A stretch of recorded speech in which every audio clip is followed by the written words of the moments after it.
The email came in at 6:47 a.m. on a Thursday, and I remember the exact time because I was still in my truck in the parking lot of the Mississauga plant, finishing the last of my Tim Hortons double-double before heading inside. My inbox had been a war zone for the past 3 weeks. Supplier confirmations, revised delivery windows, sign-offs from the procurement team in Hamilton, and for the first time in what felt like years, every single thread had resolved cleanly.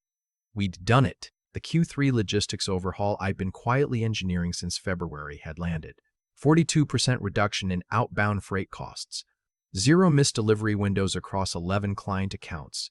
The kind of numbers that don't happen by accident. I sat there reading the summary my team lead had compiled, and I actually laughed out loud in an empty parking lot at 6:45 in the morning. 19 years in supply chain operations at a mid-size industrial distribution company outside Toronto, and this was genuinely the best quarter I'd ever been part of. My team had worked Saturdays. My senior coordinator had rescheduled her sister's bachelorette trip to stay on top of the carrier negotiations. One of our warehouse supervisors had driven through a February ice storm to make sure a critical shipment cleared the loading dock before the client's deadline. We had earned what was coming. The performance bonus structure at our company was old. Pre-digital old. It had been written into employment contracts back when the founder was still signing every check personally. And it wasn't subtle about what it promised. Hit your targets by more than 30% over the baseline, and the payout was guaranteed. Not discretionary, not subject to review, guaranteed, at a rate that scaled with the overage. I knew this because I had negotiated it myself when I joined. I'd read every clause. My wife always joked that I was the only person she'd ever met who actually enjoyed reading employment contracts. And she wasn't wrong.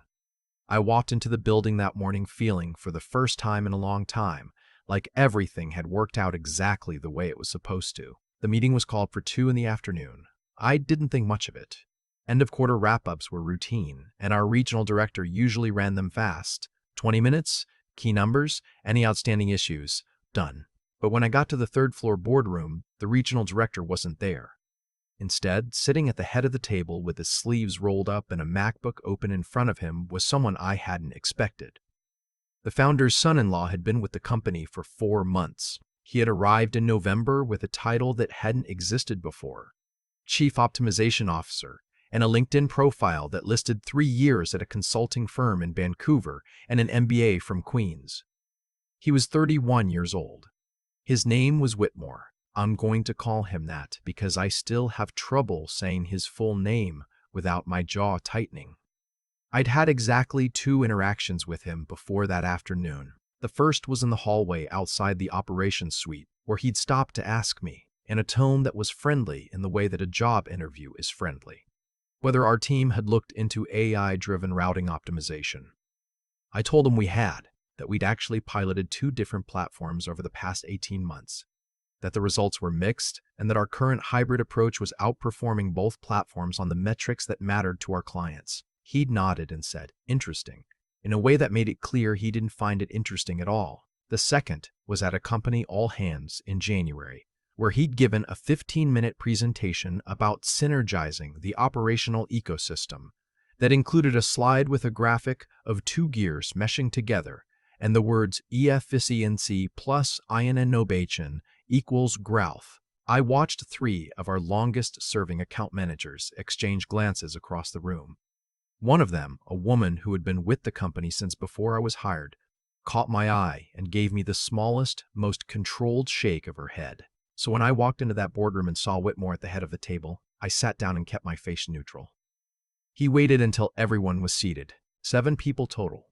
Me, my 2 senior coordinators, the warehouse supervisor who'd driven through the ice storm, 2 account managers, and our regional director, who was sitting off to the side with his laptop closed and his arms folded in a way that told me everything I needed to know about how much authority he had left in that room. "Good quarter," Whitmore said. He said it the way someone says, "Nice try." 42% on freight is a real number. I want to acknowledge that. He paused. Let it sit. But I'd been doing a deep dive on our compensation architecture, and I think we need to have an honest conversation about what incentive structures actually serve the long-term health of the organization. I felt the woman next to me, My senior coordinator, who had given up her weekend for 6 straight Saturdays, go very still. The performance bonuses, as they're currently structured, he continued, are based on a model that made sense 20 years ago. We're in a different environment now. What I'd like to propose going forward is a more holistic approach, one that accounts for team cohesion, innovation metrics, and sustainability of outcomes rather than single quarter spikes. Silence. Then he said the actual words. Effective this quarter, the bonuses as outlined in legacy contracts will not be dispersed. The warehouse supervisor, a man named Hugh who had worked loading docks since before I had a university degree, put both hands flat on the table. The contracts say guaranteed, Hugh said, quietly. No performance in it. Just a statement. Whitmore smiled. We'll be working with HR and legal to update those frameworks going forward. I understand this is a transition, and I appreciate everyone's patience. He said a few more things after that. Something about raising the bar, something about sustainable motivation models. I wasn't really listening. I was doing the math in my head.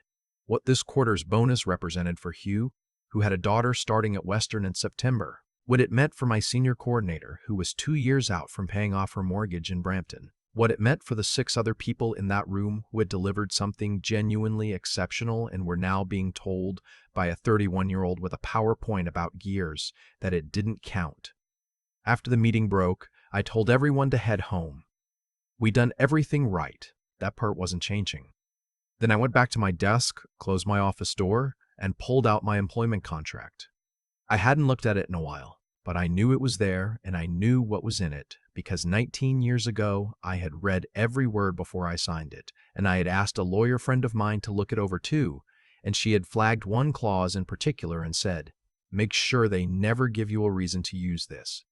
The clause was in Section 14, subsection C. It had been drafted by the company's original legal counsel, a meticulous man who, I later learned, had a very specific philosophy about protecting employees who delivered above and beyond performance benchmarks. The language was dense but clear. If the company failed to disperse earned performance compensation within 30 days of the qualifying period, the obligation didn't disappear. It tripled. With interest calculated from the date of the original disbursement window, there were also provisions about the mechanism for enforcement, which included notifying the board. The founder was still on the board. I read the clause 3 times. Then I sat very quietly for about 10 minutes, looking out the window at the parking lot where I'd read my good news email that morning. Then I picked up the phone and called my lawyer. Not the friend from 19 years ago, a different one. Someone I'd worked with on a contract dispute a few years back who knew employment law in Ontario the way I know freight logistics. I read her the clause. She was quiet for a moment. "When did they tell you the bonuses weren't being paid?" she asked. "About 40 minutes ago. And the quarter closed when? Last Friday." "Okay," she said. "Don't do anything yet, but don't wait long." I didn't. The next 2 weeks were uncomfortable in ways I hadn't anticipated. Whitmore called me into his office, which had been the regional director's office until November, 3 times. Each conversation had the texture of a performance review that hadn't been scheduled. He asked about our carrier relationships, our vendor contracts, our routing software. Not hostile exactly. More like someone inventorying assets before a sale. The third meeting, he asked me directly, "How married are you to the current team structure?" I said, "My team delivered 42% freight reduction in a single quarter. I'm pretty committed to that team structure." He smiled the smile again. That's one way to look at it. That night, I sat at the kitchen table after my wife had gone to bed and I typed out, in a document I encrypted and saved to a personal drive, every detail I could remember from every conversation I'd had with Whitmore since November. Times. Dates. Exact words where I could recall them. My wife found me there at 11:30 and asked what I was doing. I told her I was making sure I had everything I needed. She's known me for 23 years. She didn't ask anything else. In week 3, Hugh came to find me in the operations suite. He didn't sit down. He stood in the doorway and said, very quietly, "I got a call from HR. They want to talk about my role." He looked at me steadily. "Is there something I should know?" "Not yet," I said. "Give me until Friday." He nodded and left. Hugh is not a man who panics. but I could see in the set of his shoulders that he was holding something together by force of will, and I felt it in my chest, like something physical. I called my lawyer that evening. "How does Friday look?" "I can file the notification to the board by end of day Thursday," she said. "Are you ready for whatever comes next?" I thought about Hugh's daughter starting at Western. I thought about my senior coordinator's mortgage. I thought about the woman who had shaken her head at the gear graphic in January. "Yeah," I said, "I'm ready." My lawyer filed the formal notification on Thursday afternoon, a document that laid out in precise legal language the company's failure to disperse earned compensation, the applicable clause in Section 14C, the calculated obligation under the tripling provision, and the names of the 7 employees affected. It went, as the contract required, to every member of the board. The founder's name was at the top of the board list. I found out later, from the regional director who called me that evening sounding like a man who had just watched something extraordinary happen, that the founder had called the company's general counsel within 20 minutes of receiving the notification, that the general counsel had then called Whitmore, that Whitmore had apparently said the clause was legacy language that didn't reflect current best practices. The founder's exact response to that, as it was relayed to me secondhand, was not printable. But the sentiment was clear. The board meeting was called for the following Monday. I wasn't invited to attend. I was asked to be available by phone. I sat in my office with the door closed and my cell on the desk in front of me, and I waited. The call came at 11:14 a.m. It was the founder. I hadn't spoken to him directly in probably 2 years. He was in his late 70s, retired from day-to-day operations, and he did not sound like a man who was taking this quietly. "I want to be clear," he said, "that what happened with those bonuses should never have happened. The people on your team earned what the contract promised. That's going to be made right." He paused. "Whitmore's position has been eliminated." He said a few other things about the company's founding principles, about what it meant to him personally that people like Hugh had spent careers building something. He was not a man who spoke in PowerPoint language. He spoke the way people speak when they mean what they're saying. Before he hung up, he said, "I'm told your performance numbers this quarter were exceptional. I'd like to talk about your role going forward." "I appreciate that," I said, "but my role is already what I want it to be." There was a short silence. "Fair enough," he said. "The bonuses were paid out that Friday, the full amount, under the tripling provision, which worked out to considerably more than any of us had originally expected. HR sent a company-wide communication about a compensation review that didn't name Whitmore directly, but didn't need to. Hugh came to find me at the end of that day. He stood in the same doorway he'd stood in 3 weeks earlier, and he looked different.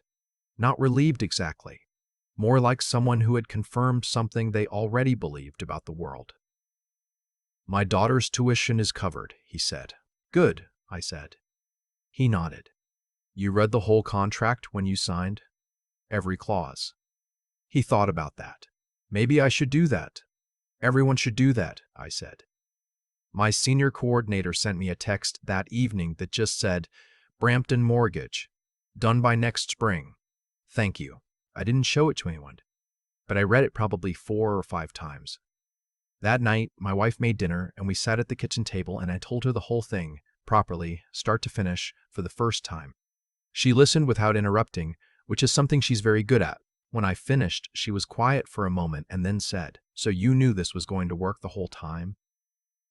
"I knew what the contract said," I said. "I wasn't completely sure the founder would move that fast." She looked at me. "But you thought he would." "He built the company," I said. "The clause existed because of how he thought about the people who built it with him." She nodded slowly, poured herself more tea. Then she said, "You could have taken the new title, you know, whatever he was going to offer." "I know, but you didn't want it." "I don't need a title," I said. "I've got 42% freight reduction and a team that drove through an ice storm to make a deadline. That's enough." She smiled and shook her head, the way she does when she disagrees with me, but has decided I'm not completely wrong. I went back to work Monday morning and walked into the operations suite, and my team was already there, already working, same as always, no speeches, no debrief. We had a carrier negotiation to prep for and a client in Oakville who wanted a revised service agreement by Wednesday. We got to it. What I learned, or maybe just confirmed after 19 years, is that results are the only argument that doesn't need a presentation. You don't need slides about synergy. You don't need a new title. You don't need someone in a boardroom to validate what you built. The numbers speak. The contract speaks. The people who drove through ice storms in February speak. And sometimes, if you've done everything right, the founder picks up the phone.